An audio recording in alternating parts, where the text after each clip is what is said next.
సాధారణంగా గుమ్మడికాయ అంటే ఏ 3 కిలోలో 4 కిలోలో ఉంటుంది. మహా అయితే కొన్ని గుమ్మడికాయలు 10 కిలోల బరువు తూగుతాయి.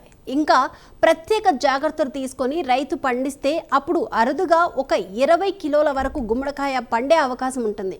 అంతకన్నా పెద్ద గుమ్మడికాయను ఎవరూ పండించలేరు. కానీ ఓ రైతు మాత్రం ఏకంగా 969 కిలోల గుమ్మడికాయను పండించి రికార్డు క్రియేట్ చేశాడు. దీంతో ఆ గుమ్మడికాయ రష్యాలోనే అతి పెద్ద గుమ్మడికాయగా రికార్డులోకి ఎక్కింది.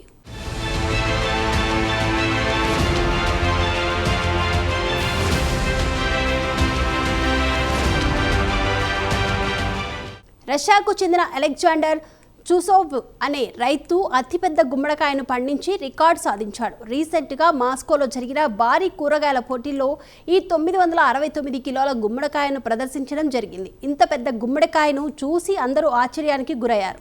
గుమ్మడికాయతో ఫోటోలు దిగడానికి ఎగబడ్డారు. అయితే బరువు కారణంగా గుమ్మడికాయ రష్యాలోనే అతి పెద్ద గుమ్మడికాయగా రికార్డు సాధించింది. అయితే ఈ భారీ గుమ్మడికాయను పండించేందుకు 6 నెలల కంటే ఎక్కువ సమయం పట్టిందని రైతు వెల్లడించారు.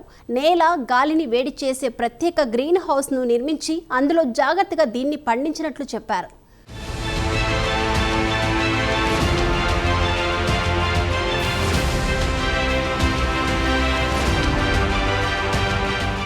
దీంతో పాటు ఎప్పటికప్పుడు ఎరువులు, నీటిని ఖచ్చితమైన మోతాదులో అందించడం ద్వారానే భారీ గుమ్మడికాయను పండించడం సాధ్యమైందని రైతు అన్నారు.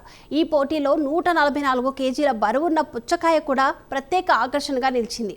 ఈ పోటీలో రైతులు భారీ కూరగాయలను ప్రదర్శించగా బీరకాయ, పుచ్చకాయ, గుమ్మడికాయలు 100కు పైగా కిలోల్లో ఉండి అందరినీ ఆశ్చర్యానికి గురిచేశాయి.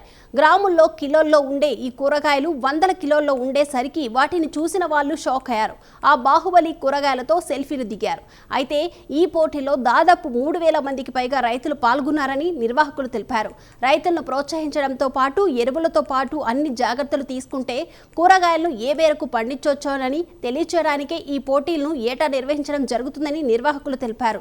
అయితే ప్రతి ఏడాది పెద్ద సంఖ్యలో ఈ పోటీల్లో పాల్గొంటున్న రైతులు పెద్ద పెద్ద కూరగాయలను కొన్ని నెలల క్రితం నుంచే అన్ని జాగ్రత్తలు తీసుకొని పండిస్తున్నారు.